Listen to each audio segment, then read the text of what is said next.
My fiancée, let's call her Sarah, and I were on top of the world.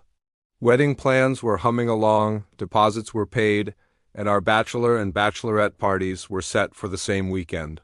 We were just days away from celebrating the last night of freedom with our friends.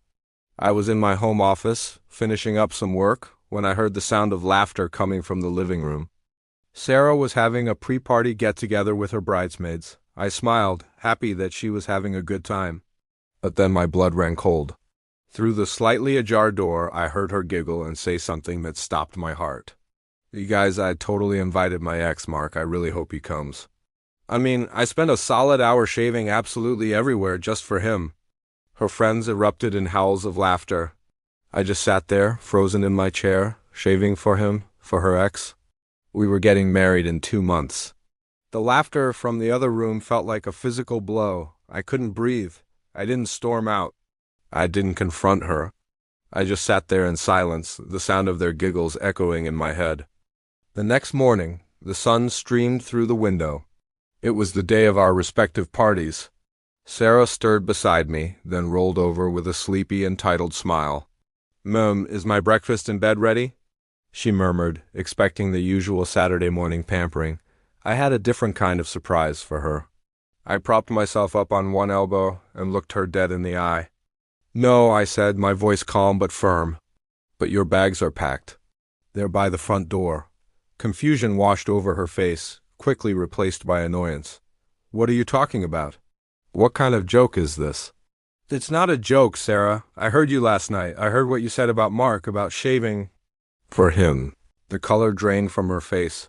She opened her mouth to speak, to deny it, to spin some story, but for once she was speechless. I wasn't angry anymore.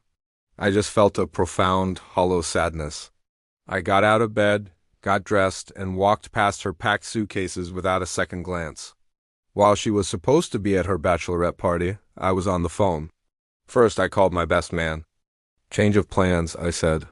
"The bachelor party is now a freedom party. The wedding's off."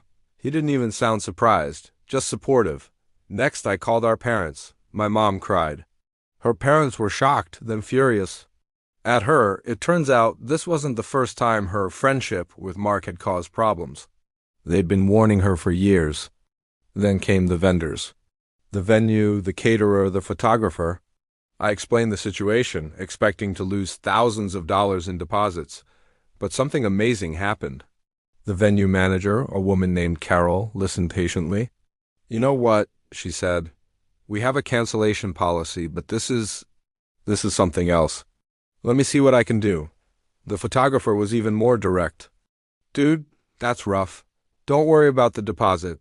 Just find someone who deserves you." One by one, nearly every vendor offered a partial, or in some cases, a full refund. They called it the cheater's clause, a kind of unspoken industry understanding for situations just like this. Their compassion was a small light in a very dark time. That night, my friends didn't take me to a club. Instead, we had a barbecue in my backyard. We grilled steaks, shared stories, and celebrated my newfound freedom. My best man raised a toast. "To dodging a bullet," he said, and everyone cheered. It felt good. It felt right. Meanwhile, I got a string of texts from Sarah's friends. Apparently, her party was a disaster. Mark never showed up. She spent the whole night crying, not because she lost me, but because her ex didn't think she was worth his time. That told me everything I needed to know. The next week was a blur of logistics. Moving her stuff out, finalizing the vendor cancellations, and starting the slow process of untangling our lives.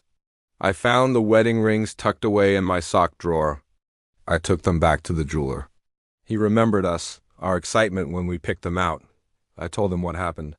He just nodded, took the rings, and gave me a full refund, store credit. "Come back when you find the right person," he said with a kind smile. "She's out there."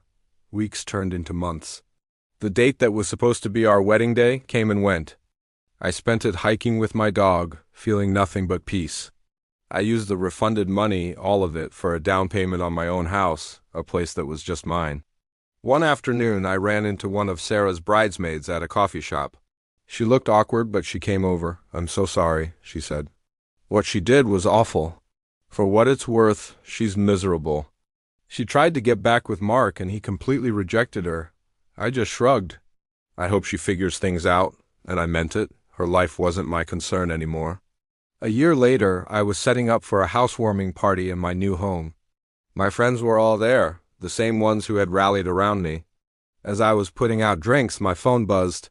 It was a message from an online dating app. A woman I'd been talking to, someone funny and smart and genuine, was on her way. I smiled, a real, unburdened smile. Sometimes, the end of one story is just the beginning of a much better one. What I thought was the worst day of my life was actually the first day of my real life. And for that, I'm surprisingly grateful.